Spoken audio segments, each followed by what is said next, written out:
Eu já perdi clientes no começo da minha jornada com bordado eletrônico e não foi por causa da minha máquina ou do software que estou usando, do programa que estou usando, né? Mas foram por erros que hoje eu sei que eu poderia ter evitado. E nesse vídeo eu vou te contar os 5 desses erros para que você não cometa assim como eu cometi no começo. Eu sou Marlon Nascimento, do Laboratório do Bordado. Eu tenho mais de 15 anos de bordado eletrônico, já nem sei mais quanto tempo exatamente. E eu vim te trazer esses 5 erros que te fazem perder cliente para que você não perca tempo e dinheiro e consiga cortar esse atalho para não cometer os erros que eu cometi no começo, tá? E a gente vai passar por esses erros um a um, sem enrolação. E o último que eu vou mostrar, o quinto, eu acho que é o mais importante. Quando eu falo de clientes aqui, eu estou falando de perder clientes que eu já tenho e deixar de ganhar clientes novos também, tá? Às vezes a gente só considera perder como perder o que a gente já tem, mas é muito importante a gente pensar clientes que existem por aí que podem comprar o seu produto como clientes em potencial também. Toda pessoa, a princípio, que tem interesse em bordado eletrônico ou tem interesse numa peça que é bordada que você faz, numa costura que você faz, que tem um detalhe bordado, diversas peças de artesanato, seja lá o que for, todas as pessoas que não têm o seu produto ainda são clientes em potencial, certo? Então a gente vai falar desse tipo de cliente aqui, beleza? E a gente vai falar dos 5 erros agora. O primeiro erro é prometer um prazo que você não consegue cumprir, um prazo irreal.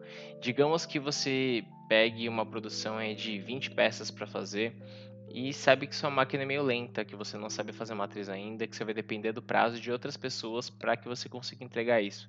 Se você prometer para a pessoa em 24 horas, poxa, é claro que não vai dar certo. É claro que vai dar ruim e na hora de você ligar para o cliente e falar, poxa, eu não vou conseguir te entregar hoje e tal, a pessoa não vai gostar. O cliente vai falar, poxa, mas você me prometeu e agora eu já me comprometi com o meu cliente final. Não dá para prometer prazos que sejam muito curtos e reais que a gente não consegue cumprir. Então, esse tipo de coisa não dá para cometer esse tipo de erro, tá?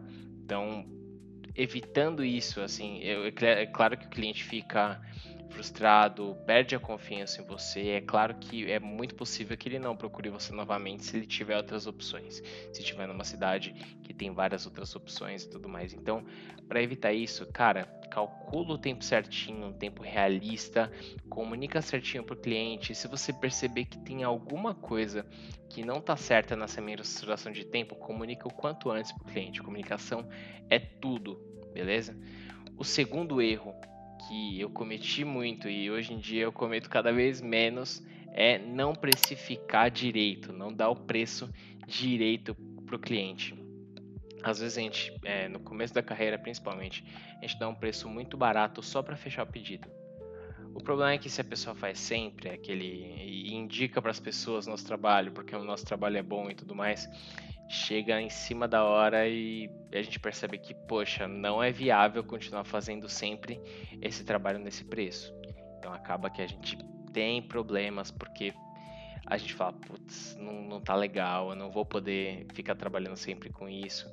E aí no terceiro, quarto, quinto pedido a gente já estoura, vai ter que subir o preço e às vezes o seu único diferencial, se o seu único diferencial é só o preço, não vai dar certo. O cliente não vai gostar quando você aumentar o preço nisso, né? Então, você sendo prejuízo ou o cliente sendo prejuízo numa dessa, e não é legal.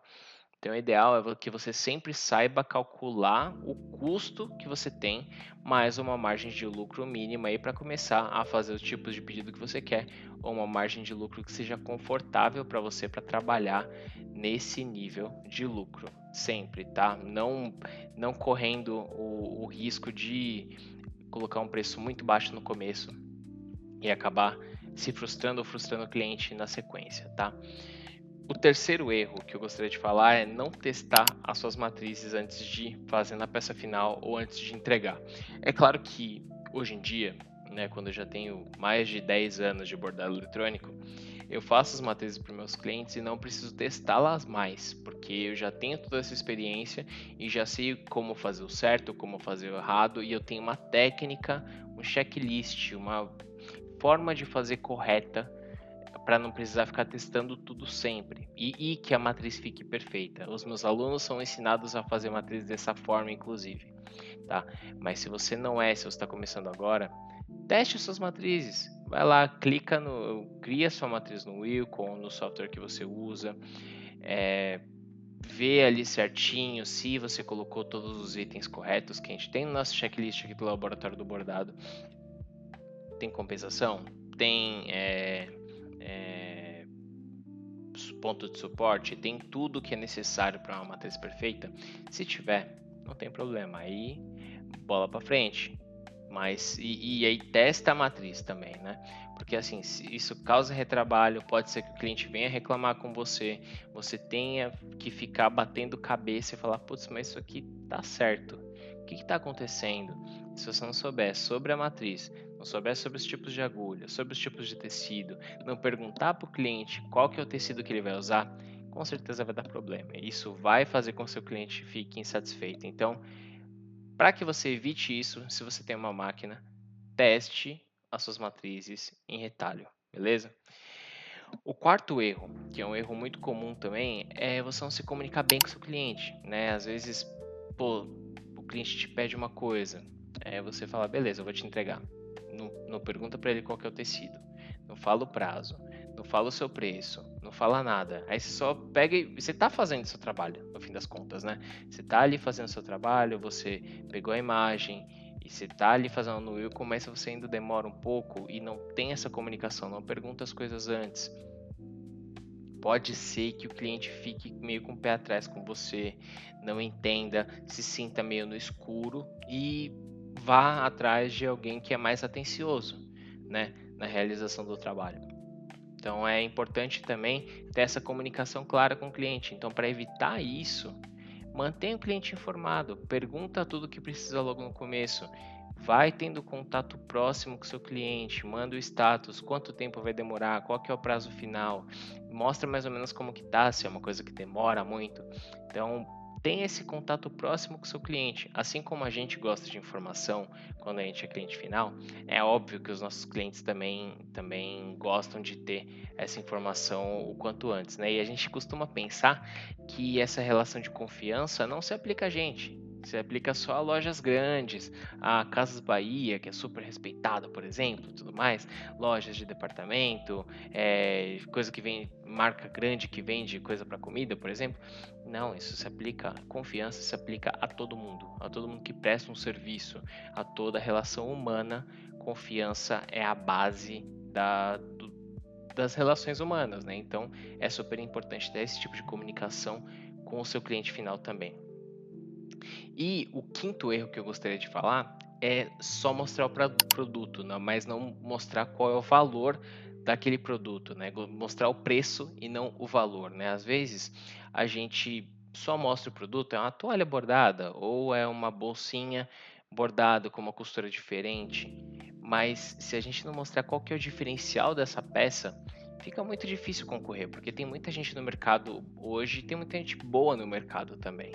Então, se você não mostrar que, se você não usa um produto diferenciado, se você não faz uma peça, não costura e borda uma peça diferenciada, não faz uma matriz muito bem feita e mostra o valor dela, fica difícil que você se diferencie no mercado hoje em dia. Então, seu produto pode virar mais do mesmo, seu trabalho pode virar só mais do mesmo, tá? Então, você tem que ter um diferencial, tem que ter uma história por trás do que você faz e usar as redes sociais também, se você tem um negócio, né, para criar desejo, para criar um público, para ter o seu público perto de você de alguma forma, tá? Assim como eu estou fazendo aqui no Laboratório do Bordado, tendo vídeo sempre para você, tá?